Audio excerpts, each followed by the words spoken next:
Para cada uno de nosotros hay un puñado de momentos que definen tu vida. Para Howard Schultz, el cerebro detrás del imperio de Starbucks, uno de esos momentos llegó cuando tenía solo 7 años. Su padre fue despedido como repartidor tras resbalar en el hielo y fracturarse la cadera y el tobillo. La familia no tenía seguro médico ni ahorros y en ese momento ninguna esperanza. Avancemos hasta hoy y Howard Schultz es un multimillonario y es responsable no solo de transformar la industria del café, sino también de varias otras industrias que la mayoría de la gente quizá no se da cuenta. Pero para entender cómo una simple cafetería puede convertirse en un imperio global, necesitamos ver las 4 etapas de Starbucks. Y todo comienza allá por los años 60.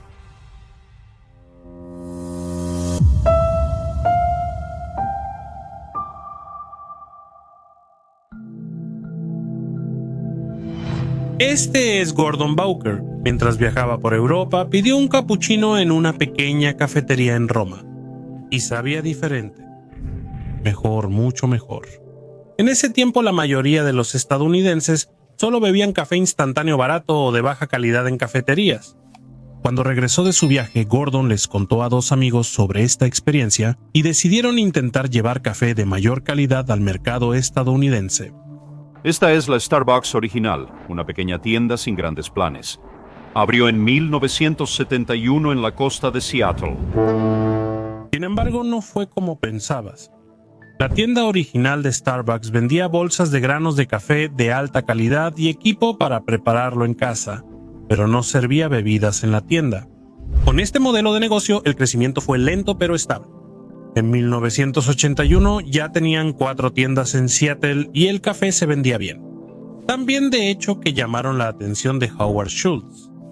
Ahora, a pesar de haber crecido en la pobreza y de las dificultades que tuvo cuando su padre perdió su empleo, gracias a su arduo trabajo, Howard logró construir una carrera para sí mismo.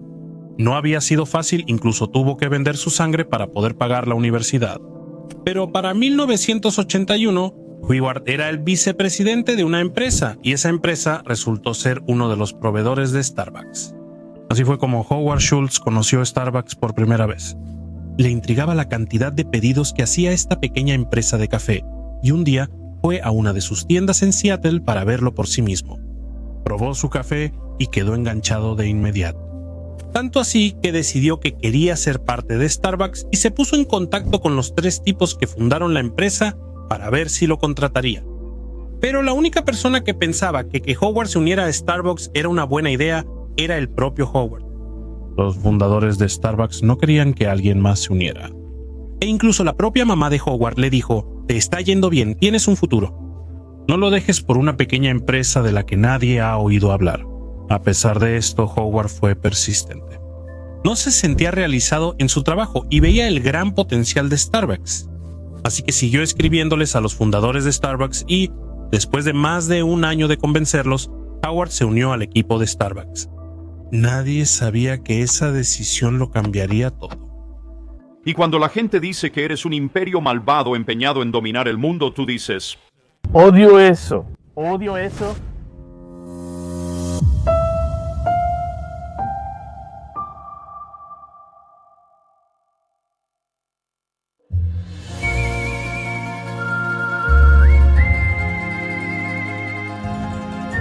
Ahora era el turno de Howard de visitar Italia. Al igual que Gordon, el fundador de Starbucks admiraba cómo los italianos hacían las cosas.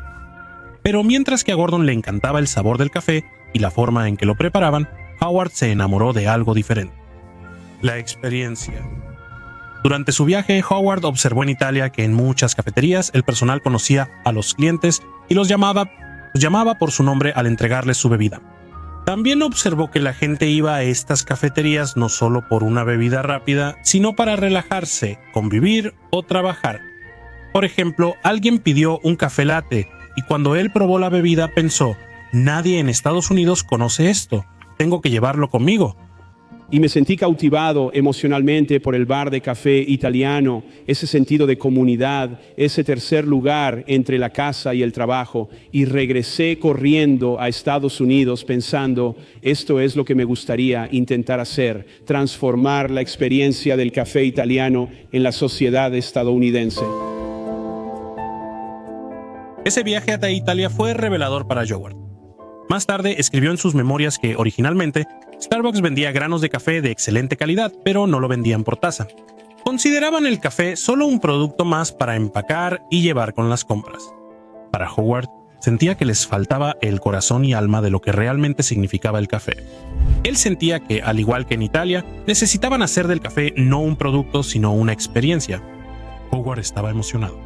Hasta el momento en que les contó esta idea a los fundadores de Starbucks, quienes rápidamente lo rechazaron. Argumentaron que Starbucks era un minorista, no un restaurante o bar, y que no podía cambiar su modelo de negocio para preparar bebidas en la tienda. Sentían que las cosas iban bastante bien como estaban, así que ¿por qué arriesgar todo eso para intentar convertirse en una cafetería? Howard se fue deprimiendo más. Finalmente comprendió que su idea de llevar la experiencia completa del café a Estados Unidos no sería posible con Starbucks. En 1985, Howard dejó Starbucks para fundar su propia empresa, Il Giornale, que en italiano significa periódico. Él quería el café de alta calidad de Starbucks, pero con la atmósfera de los cafés italianos que tanto le gustaban. Una vez más, prácticamente todos le dijeron que era una mala idea y una tontería dejar una empresa prometedora como Starbucks. Durante el siguiente año, Howard habló con 242 personas sobre su idea, y 217 le dijeron que no. El problema más común que escuchaba sobre su idea era que los estadounidenses nunca gastarían tanto dinero en café. El plan de negocios de Howard giraba en torno a vender café a $3 por taza. En ese tiempo, el café costaba unos 50 centavos la taza. ¿Quieres que paguen 6 veces más solo por la experiencia? Sí, claro. Vine contigo en 1987 y te dije, quiero construir una empresa con italianos diciendo palabras que nadie podía pronunciar por $3 la taza de café. ¿Invertirías? Absolutamente no, está bien. Pero si hay algo que ya deberías haber notado, es que Howard Schultz es un hombre muy persistente. Y después de hablar con cientos de inversionistas, finalmente reunió suficiente capital para abrir su propia cafetería al estilo italiano. Pero espera un segundo, pensé que esta era la historia de Starbucks. ¿Qué está pasando aquí? Bueno, verás, a los 2 años de que Howard abrió su propia cafetería, los fundadores de Starbucks decidieron que querían vender. Y como todavía se llevaban muy bien con Howard, le dijeron que si podía reunir el dinero, podía comprar Starbucks. Estaba emocionado y el precio de compra fue de $3.8 millones por 6 tiendas, pero no tenía dinero. Nada. Howard nuevamente inició una misión para recaudar dinero de inversionistas. Después de buscar fondos para su cafetería, ya contaba con varios contactos inversionistas.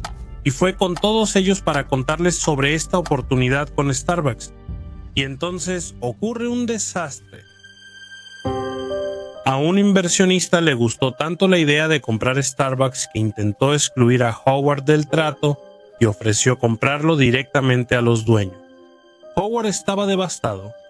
Estuvo tan cerca de finalmente ser dueño de Starbucks y se lo arrebataron en el último segundo. Desanimado y deprimido, le contó a uno de sus amigos sobre la situación. Él me dice, ven mañana a la oficina y conoce a nuestro socio principal. Le respondí, está bien, ¿quién es? Y él dijo, Bill Gates Sr. Y entró a su oficina y él dice, vamos a dar un paseo. Le pregunté a dónde íbamos y él respondió que a ver al hombre. Entramos, no sé si lo llamó o si era cita, no sé nada. Bill Gates, que mide casi 2 metros, se impone y dice, deberías estar avergonzado de ti mismo. Esto no va a pasar. Vas a dar un paso atrás y este chico va a cumplir su sueño. Y funcionó. Por el papá de Bill Gates, el otro inversionista se retiró. Howard Schultz reunió los $3.8 millones para comprar Starbucks él mismo. Una vez que fue director ejecutivo, Howard transformó de inmediato Starbucks de ser solo una tienda para comprar granos de café a un lugar donde realmente preparaban y te servían las bebidas en la tienda. También cambió el nombre de sus cafeterías Il Giornale a tiendas Starbucks, así que todo quedó unido bajo un solo nombre. La visión de Howard de llevar las cafeterías italianas a Estados Unidos finalmente se hizo realidad. Al tomar perspectiva y ver la línea de tiempo, notas cuán intensos fueron esos años. En 1981, Howard descubrió Starbucks y al año siguiente se unió al equipo. En 1985 dejó el equipo y fundó su propia compañía de café. Y ahora, en 1987, Howard estaba de regreso en Starbucks, esta vez como el director general. Finalmente, él era el hombre a cargo, listo para moldear el futuro de Starbucks. Y créeme, las cosas estaban a punto de volverse locas.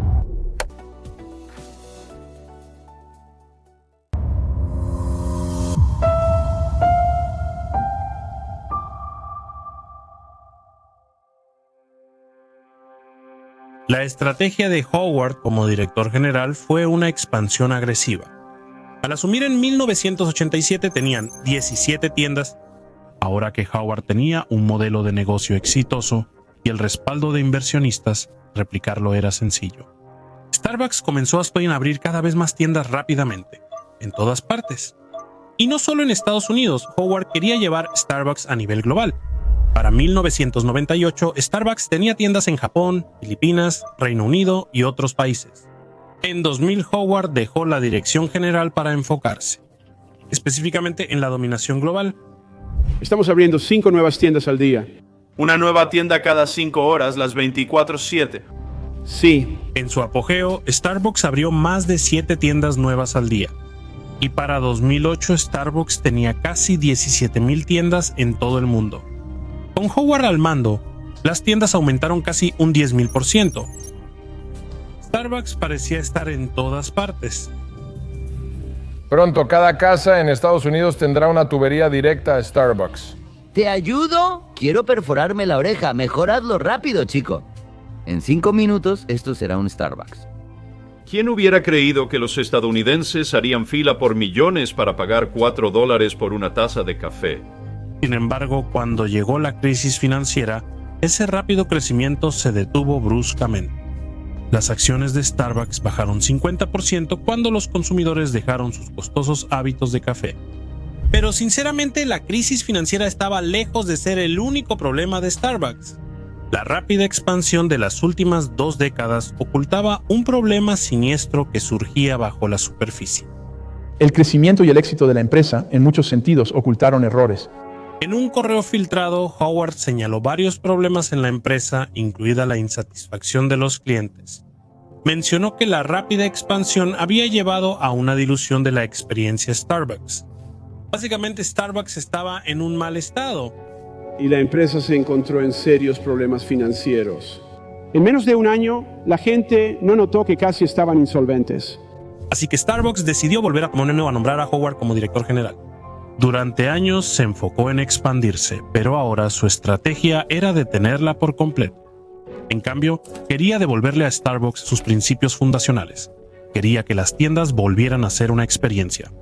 A diferencia de la mayoría de las marcas de consumo, la marca realmente se construyó a partir de la experiencia. Primero quitó las máquinas automáticas de espresso. Hacían el servicio más rápido, pero eliminaban el romance y el espectáculo de ver a un barista preparar un café. También trajo de vuelta cosas como moler los granos de café en la tienda, lo que le daba a las tiendas ese aroma a café. Muchas de las decisiones que tomó no tenían mucho sentido comercial a simple vista, pero de nuevo, todo se trataba de enfocarse en la experiencia del usuario. Y una de las decisiones más poco convencionales que tomamos en el punto más crítico de nuestros problemas fue cerrar todas las tiendas en Estados Unidos para volver a capacitar a más de 100,000 personas con un costo de $7 millones. Muchos se sorprendieron por esto y generó muchos titulares en los medios y discusión. Pero Howard sentía que era vital volver a capacitar a los baristas para que prepararan perfectamente sus bebidas emblemáticas. Curiosamente, la decisión resultó ser una buena estrategia de mercadotecnia. Ayudó a anunciarle al mundo que Starbucks estaba regresando a sus raíces y enfocándose en la calidad. Y funcionó. El crecimiento de la empresa aumentó 143% en 2009, y no es ningún secreto que Starbucks ha seguido prosperando y expandiéndose nuevamente. De hecho, al momento de este video, tienen más de 32,000 tiendas en todo el mundo. Pero de nuevo, esperemos un segundo. La historia de Starbucks es indudablemente una historia de éxito. El ascenso de Howard de la pobreza a multimillonario es extraordinario. Él vio una idea, la llevó a un nuevo mercado y, a través de trabajo duro y una gran estrategia de negocios, construyó un imperio. Sin embargo, lo que posiblemente es aún más extraordinario es hacia dónde se dirige Starbucks.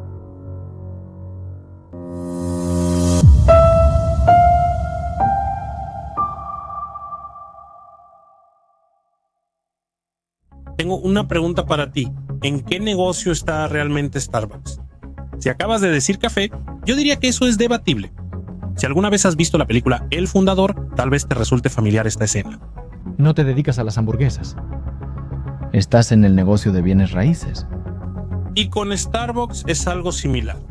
Hay varias industrias diferentes en las que se podría decir están compitiendo, lo que puede decirnos mucho sobre el futuro de Starbucks. Primero, en bienes raíces, existe algo llamado el efecto frappuccino, que se refiere a cuando hay un aumento significativo en el valor de las propiedades cercanas porque abren un nuevo Starbucks cerca. En serio, según Quartz, el valor promedio de una casa estadounidense aumentó un 65% entre 1997 y 2014. El valor promedio de casas a un cuarto de milla de un Starbucks subió 96%. Y aunque hay varias razones para esto, una es que Starbucks ha tenido una gran habilidad para seleccionar vecindarios emergentes para sus tiendas. Compraron el local antes de que subieran los precios del vecindario. Starbucks cuenta con un equipo especializado en elegir nuevas ubicaciones para sus tiendas, usando diversos datos demográficos y de propiedades. Y este enfoque analítico ha ayudado a Starbucks a encontrar ubicaciones rentables de manera constante. Pero esto también es una profecía autocumplida, porque el hecho de que Starbucks se mude a un vecindario en sí mismo anima a que otros restaurantes y bares aparezcan en la misma zona, lo que la hace más concurrida y popular. Una clave del éxito de Starbucks es elegir ubicaciones que gentrifican áreas y aumentan su valor percibido.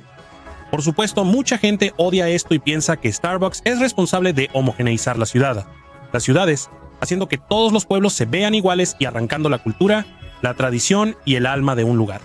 Incluso han tenido protestas y disturbios en su contra en muchas ocasiones. Hay un poco de reacción en contra de Starbucks. Claro, llegan a la ciudad y aplastan la vida de las cafeterías familiares. Pero eso no ha detenido a Starbucks, y es probable que esto siga siendo una parte importante de su futuro. Ya hay un Starbucks en prácticamente todas las zonas acomodadas que puedas imaginar, pero buscarán expandirse aún más en nuevas ubicaciones a las que aún no han llegado. Sin embargo, también hay una segunda industria en la que está Starbucks de la que rara vez se habla, que quizá pueda revelar aún más sobre por qué Starbucks ha tenido éxito y por qué seguirá prosperando. Y aunque he visto esta idea presentada en un par de lugares, una de las mejores explicaciones vino de un video de Polymatter titulado ¿Por qué Starbucks en realidad es un banco? Los clientes pueden cargar saldo en la app de Starbucks y usarlo para pagar en vez de efectivo o tarjeta. Hacer esto te da más puntos de recompensa, así que puedes canjear más bebidas gratis. Starbucks es la app de recompensas de restaurantes más popular. Por su tamaño y lealtad, la gente confía en guardar dinero en la aplicación. Actualmente se estima que hay 1.5 mil millones de dólares en saldos de Starbucks, más que el 85% de los bancos en Estados Unidos. Por supuesto, ese dinero eventualmente se usará para comprar café, pero mientras tanto le proporciona a Starbucks un préstamo sin intereses. Ahora, aquí es donde se pone más loco. Un banco normal que guarda el dinero de las personas tiene que mantener una gran cantidad de efectivo disponible en caso de retiros. Pero como el dinero de Starbucks no se puede retirar de la aplicación, no tienen que hacer eso, lo que significa que pueden invertir fuertemente en crecimiento de una manera que otras empresas no pueden. Porque tienen miles de millones de clientes con fondos en sus cuentas que Starbucks puede usar para crecer y expandirse. Ahora, Starbucks obtiene el 26% de sus ingresos de productos que no son bebidas. Y de ese 74% de las bebidas, gran parte no es café. Como puedes ver, Starbucks tuvo éxito tras Howard porque los fundadores originales se enfocaron en lo incorrecto. Ellos estaban enfocados en el café, y el éxito de Starbucks y sus planes a futuro no tienen que ver solo con el café en absoluto. Desde que Howard Schultz asumió como director general, Starbucks vendía la experiencia como su verdadero producto. Starbucks incluso ha comenzado a probar sus tostadores Reserve, enormes centros comerciales de 20,000 pies cuadrados diseñados para ser atracciones turísticas donde los baristas experimentan con diferentes métodos de preparación y crean nuevas bebidas innovadoras. Si te has preguntado por qué Starbucks fue un gigante del café mientras cafeterías con mejor café no triunfaron, la respuesta es simple. Nunca se trató realmente del café.